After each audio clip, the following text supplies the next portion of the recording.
Hi, it's Kelly. So we're live on YouTube and Amazon, and today we're speaking about the Three Little Pigs. So this theme is how to raise readers, how to give to your to your kids, the love of reading, and how to enjoy yourself on reading the books to your kids. So we're in LA today, and the sun is great, but there's lots of birds. So sorry, I'm going to try to speak very loud for you to hear me a little bit. So today, the Three Little Pigs. You know that I love timeless bedtime stories because that reminds me my own childhood. So most of the stories that we made are from the incredible repertory of timeless stories that we have from our childhood, from our parents, from our grandparents, and we're using that to make it more modern. And to now, it's our time to give it to our kids, to put them on our lap, and to tell them this same story. So, to raise readers, first and foremost, you have to like it. So, as you see, me, these stories, I love them. So it's very easy to transmit the love for books because I'm transmitting something that I love already. So it's like much easier. Um, so also, I like to pick beautiful books because first, I think it looks great in our nursery, and also I love when everything is pretty. So these ones are vegan leather, so very soft when you touch it. There's like a gold stamping, lots of stars. So just opening the book, it's already like a present. It's a treat. It's something special. It's not like uh, the activity is already fun and beautiful. So here it is. And when you open it, here it is. The Three Little Pigs. I'm going to, so you know the story already, but it's a start like a mother who tell her children that it's good now, you're big kids, you can go by yourself. That's incredible for me to think that, to be honest, because my kids are so small. But I love the idea that one day I might be able to tell them to go.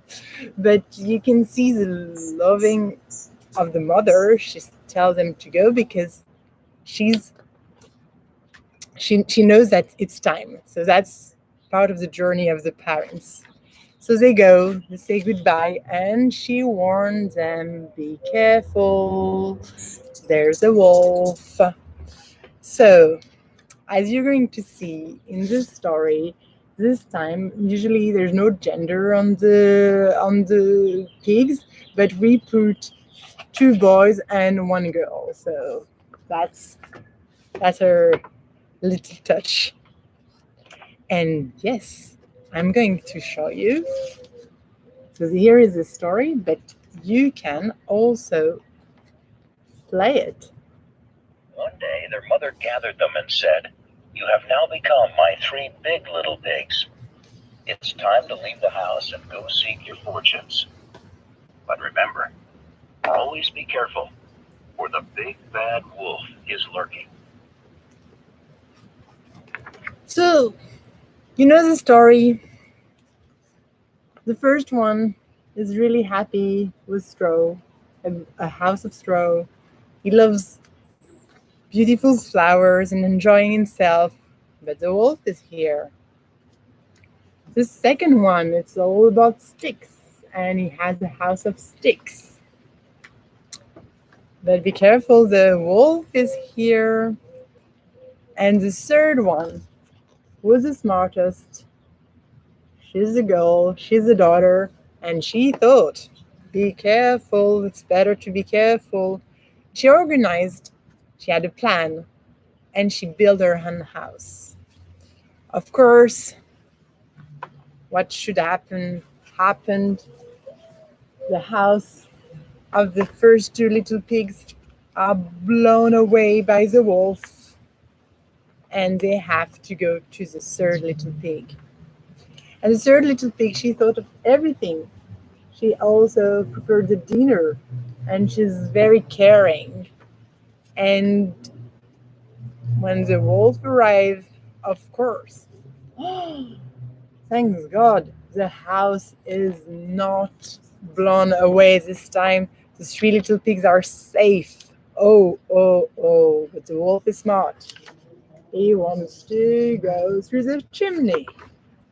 And what's happened? Of course, not fun for him. Ha ha ha ha ha. They love this part.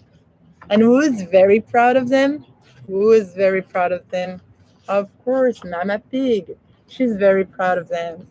So what I love doing when I'm with them is to talk about the book. For my son Julian, the Three Little Pigs have been so important for him. He really, the big bad wolf, he was obsessed by it. I read this story 1,000 times. I don't exaggerate. And that's great because education is all about repetition.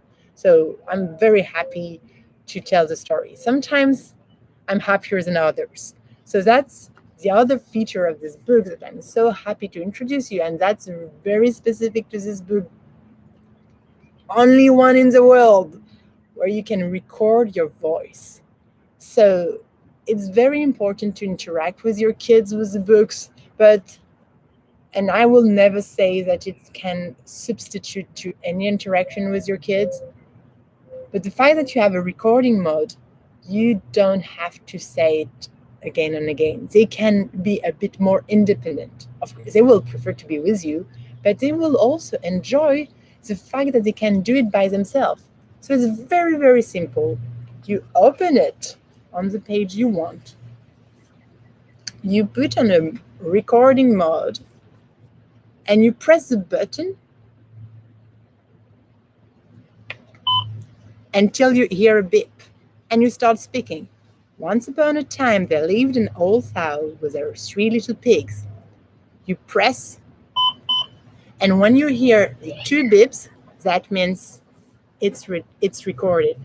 So it's very easy. After, for the kid, you just have to press it until you hear a beep, and you start speaking. Once upon a time, there lived an old sow with her three little pigs. You press, and you can record the whole story.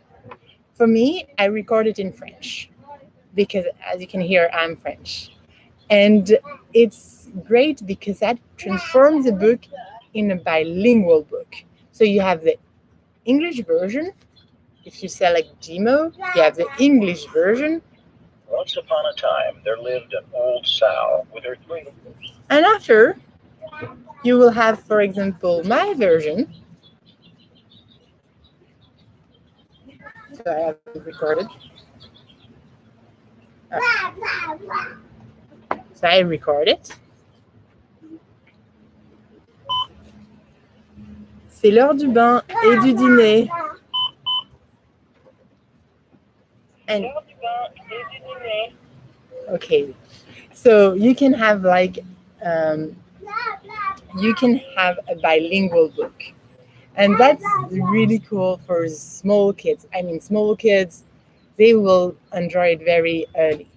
But there's another feature that you can use with a recordable. Another function, I mean, another way of using the recordable feature is for the older kids, and I saw it from 6 years old. They will love to practice their reading, and they will read with their own voice and record their own voice. And that was like kind of a magic power for them. They felt empowered by listening their voice to see that they were able to read like an actor, to read a book. And the fact that it's recorded, they have the proof. They hear themselves doing it. It's like they do like mommy and dad or granny, and they are very happy with this feature. So that's the kind of piece of advice I can give you. It's really transmit the stories that you love. use beautiful books that you love, that they love. Like they are so happy to. Oh,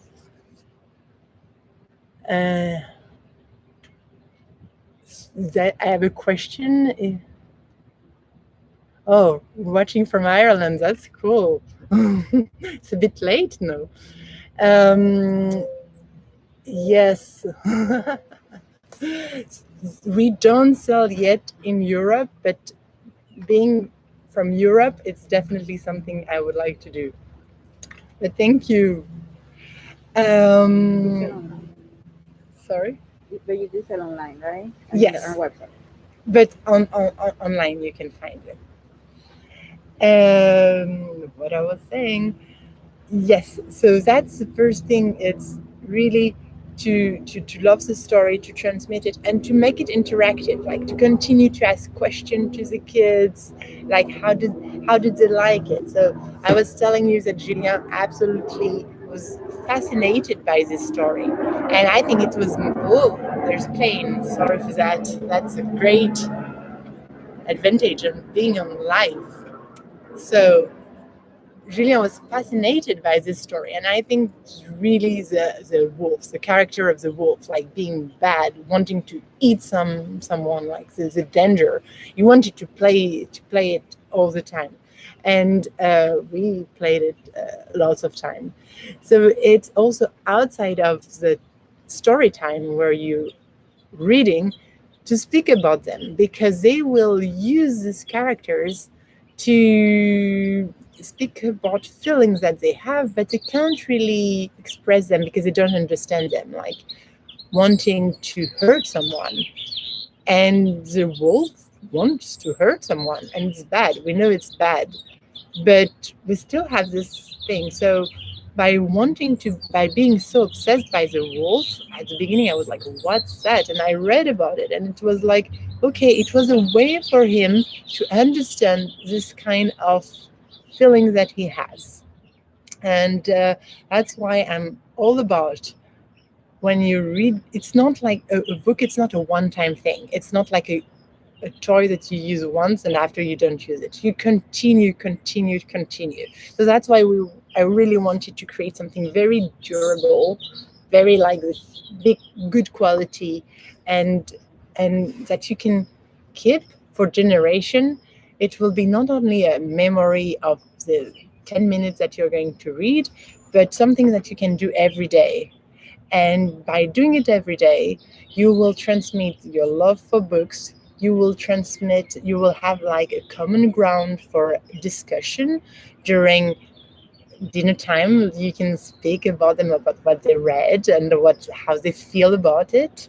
And they will also have discussion, not only with you, but because it's such a popular knowledge, like everyone knows these books, like everyone knows the Three Little Pigs, and so they speak about it with their friends, and they play with the friends, and they are very happy to speak about something. It's not only like a movie or other things. We know how it is. We have like, it's part of their knowledge of of life. So that's what I think we really need to transmit, that because it's gold. It opens so many doors.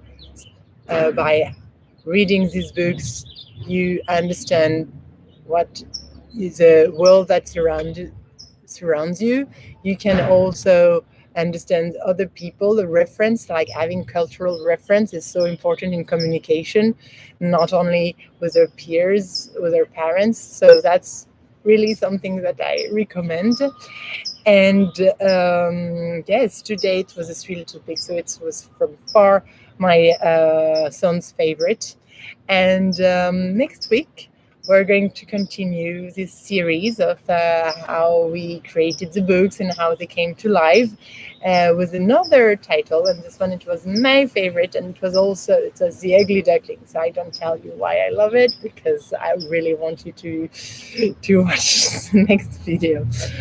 Thank you so much for listening. And yes, you can find us on our website, on Amazon, and hopefully you will love them as much as I loved created them and using them. Thank you so much.